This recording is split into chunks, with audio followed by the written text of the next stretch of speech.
Welcome everyone to Real Talk. How many first timers we got here for youngsters? Okay, first time. I'll give you a little insight about our program. Our program is made up of former inmates. A lot of us did a lot of time in prison, probably more time than some of you have been alive. I did 18 years in federal prison for a first time non-violent drug offense. The other members that are going to be sharing their stories have also done lengthy sentences, some shorter. We come here because we want to change your guys' lives. When we were younger, that was us. You guys sitting in the audience, that was us back then. Making poor decisions, making mistakes that cost us many years of our lives. We're here so we can help you, give you insight. This is not a scare straight program. This is a program that's going to give you information, hopefully tools to use to keep you from making the same mistakes that we have. So you guys just kind of bear with us. You know, take any information that you get and try to apply it to your life, because we're not here, we don't get paid for this. We do this because we're trying to avoid the incarceration rate increasing amongst youngsters. And we're trying to save lives. We're trying to save you guys from heartache and pain. So like I said, just sit back, relax, take notes. Some of us have a lot of experience in the criminal game, if that's what you want to call it. Running the streets. Same thing you guys are going through, we went through. Okay, so pay attention, and hopefully you get somebody that'll save you from ending up in prison. Does anybody have any questions about this program? Anybody? Go ahead, young girl. Why do you have to come here?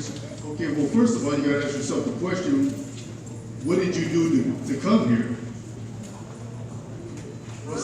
What did you do to come here? What's that? Battery charge. Okay, so wait a minute. So 3 times coming here, 3 times is nothing compared to if you get charged and sentenced to prison. Maybe you might learn something from here.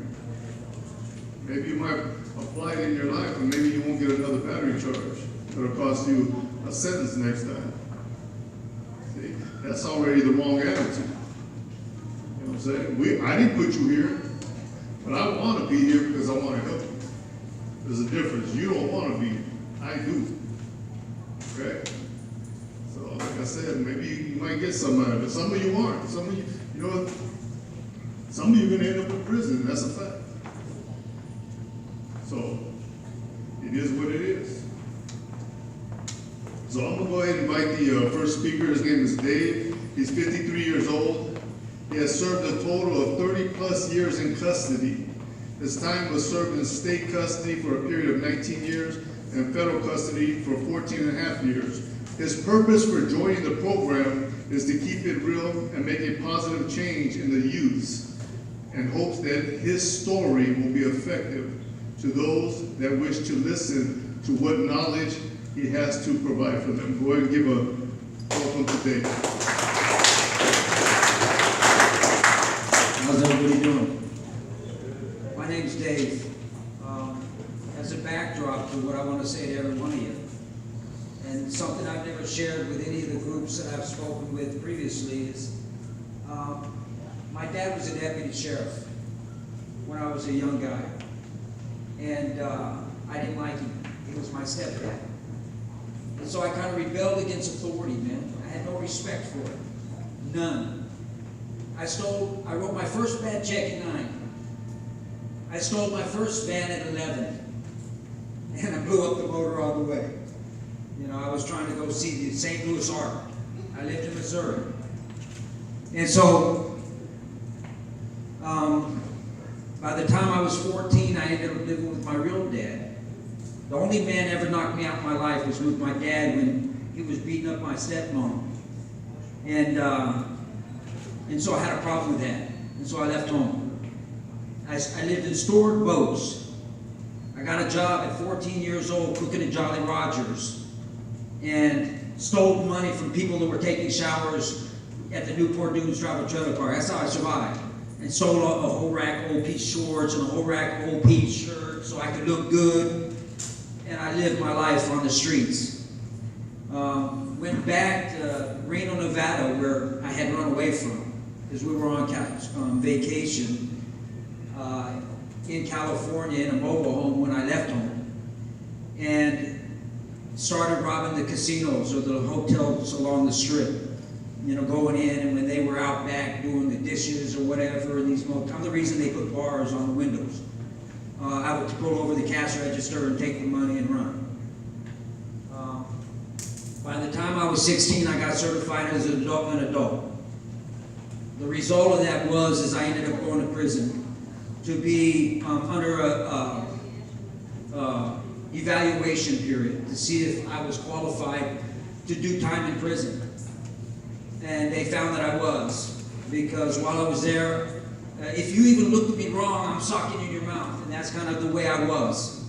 I was the epitome of evil. I had no respect. Not 1 ounce of respect for anybody on the planet. I only cared about me. I didn't care about how I affected the lives of other people around me. I only cared about David.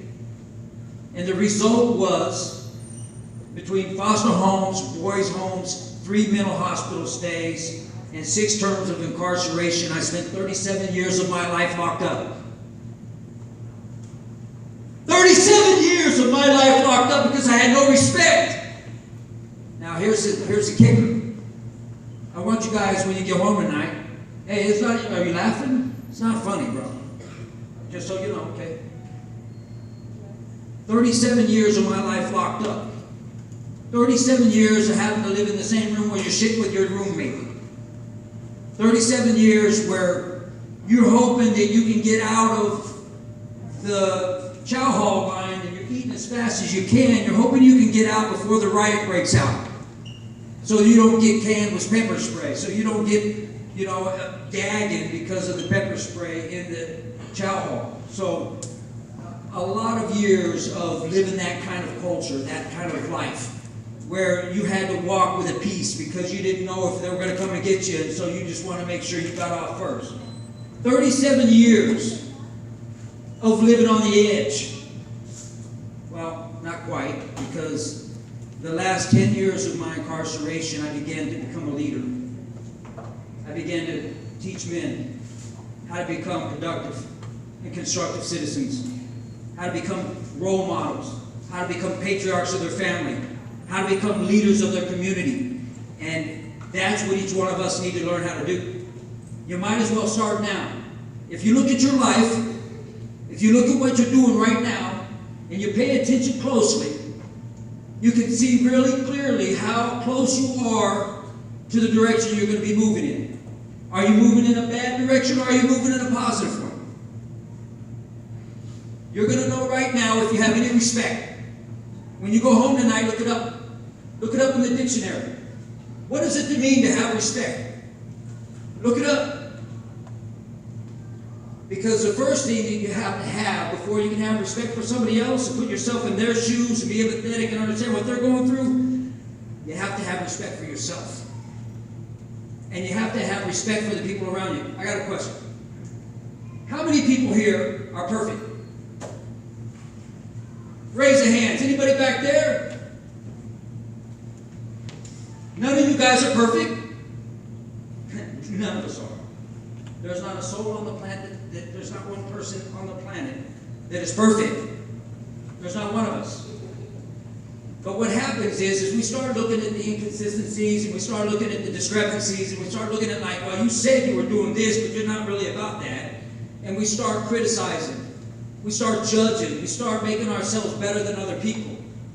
And then we start disrespecting because, well, you said you were about this, but you ain't. And then we look at you sideways. Man, you said you were about this, sister. That's right. You said you were all about that, man, and you ain't shit. Excuse my French. Sorry. But the reality is,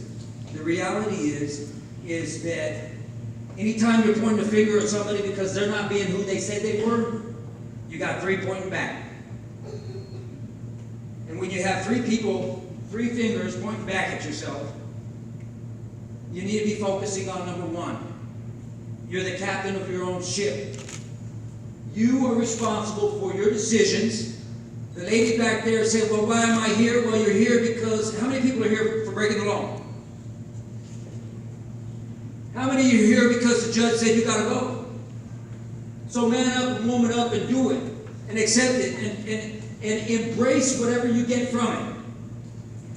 Pay attention. Why? It might save your life. We've been there and done that 1,000 times over, so guess what? Maybe there's something that I can say to you right now, Johnny, that'll impact your life in like a significant way. Maybe, maybe something I have to say to you, or one of the men that are part of the program, maybe something that we have to say to you will impact you in a way that will change you forever, because that's our goal. My experience, my strength, and my hope is something that I want to help you utilize so that you don't have to go through the same experiences. You do not have to rob. You do not have to steal. You do not have to cheat. You can actually become men and women of integrity. You can actually become people that don't have to go what I went through. I went through 37 years in structured settings, and it's not a joke. We have to take personal responsibility for our lives. We got to stop looking around at everybody else, and we've got to start looking at ourselves. I need to start looking at me. I want you guys to go home. I want you to look in the mirror. And I want you to real talk. I want you to face yourselves. And I want you to ask yourself, what am I going to do with my life? Am I going to destroy it? If you raise your hand, you're on the wrong track. If you raise your hand, you're on the wrong track. Do you want to go down that road? Because the problem is, it's a snowball effect. You think it's funny, Jamorian? If you raise your hand, it's a snowball effect. The chances are you're going to get in trouble again. The chances are, we can talk about statistics all you want. Kill that, man. You ain't got to talk about statistics.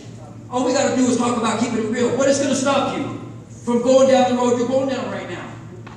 Who is strong enough in your life to say, stop? Are you going to listen to him? Who in your life is going to tell you to stop? Because God ain't going to do it. God is not going to force you against that wall and make you stop. Your parents are obviously stopping you from doing whatever you want to do. The only people that can make you stop is you. You're the captain of your own ship. You can turn it around. And you can walk this way. You can walk away from whatever is going on in your life. You can walk away right now from whatever you're doing. You do not have to go through it. And you do not have to hang with friends that don't go where you want to go. You can hang out with cats and the crew or whoever you're hanging out with, and you can go ahead and hang out with them, and then you got to ask yourself, is this getting me into trouble? Are the people that I'm hanging out with right now getting me into trouble? And are you man enough to stand for yourself and say, you know what, I'm not going down that route with you anymore, man? Because you're nothing but trouble. I don't make right decisions. I'm following you. I'm just getting, I'm going wherever you're going, and look, you're getting us into a wreck, and I don't want to get into a wreck. And so the only one that can say, hey, stop, is when you're looking in the mirror. Ricardo, you look in the mirror and you say, you know what, Ricardo, stop. Stop. When you pick it up, Avery, that's my name. You know what I mean, little brother? Look, to thine own self be true, man. Nobody can make us be anything we don't want to be. And if we're choosing to be the kind of people that are in front of the court, if we're choosing to be the kind of people that are facing incarceration, if we're in a position where we have to come to Real Talk and be part of the program for 4 months, it's on us. It's not on anybody else. It's not your family's fault. Because you can look at all the things your family did or didn't do, And it's not an excuse for your own behavior. It's not an excuse for your own decisions. Edwin, why are you here? Okay, Edwin, listen to me, right? I want you to picture where you want to be 10 years from now. In fact, I want all of you to picture where you want to be 10 years from now. Do you want to be sitting in a cell? Do you want to be sitting in a jail cell, hoping mom or your homeboy sends you some money? Or do you want to work for 16 cents an hour? I did that.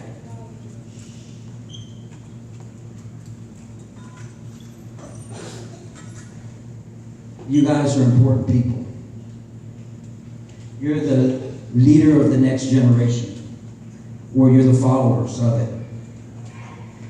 You're either the leaders that are community servants and public servants and making a difference in the lives of other people out there that are struggling, or you're the people that some of you that are going to turn it around are going to have to support as you spend your life in prison. You get to choose your destiny. Nobody's going to choose it for you. You're 100,000% accountable for your own behavior and your own destiny. And you get to decide what that is. So look in the mirror tonight and ask yourself, what do you want in life? And then put it on a poster. Say, this is where I want to be 10 years from now. Do you think anybody in this room want to be in prison 10 years from now? Being told when to go to sleep, when to lock down, what to watch on TV, what to eat? Anybody in this room? So then figure it out. Find out what you want with your life. Write it down. Put it on the top of the mirror so you can see it every day. And then start moving in that direction and change whatever in your life you need to change to get where you want to go. But every single one of you, raise your hand, must make changes. You shall make changes. I will make changes. I shall do this. I will not go quietly in that condition. I'm going to rage against the dialogue. I will not go down that road. I will not end up in prison in 10 years. Make that a commitment. Make that a conviction. Make that a quest. Make that a personal mission statement.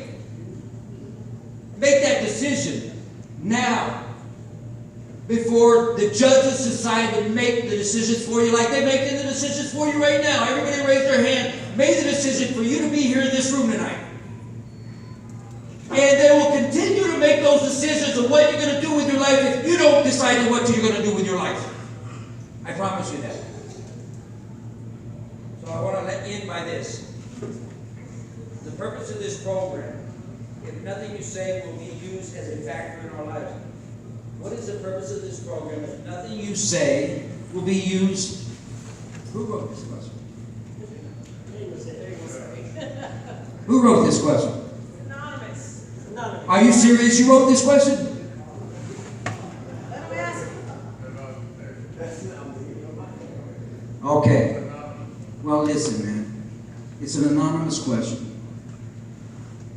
If you guys are taking yourself seriously, or if you guys realize that your behavior has consequences, it's shown right now because you're sitting here in front of me. You're sitting here and you're going to be here for the next 2 hours and there ain't nothing you can do about it, man, because your behavior dictated that decision.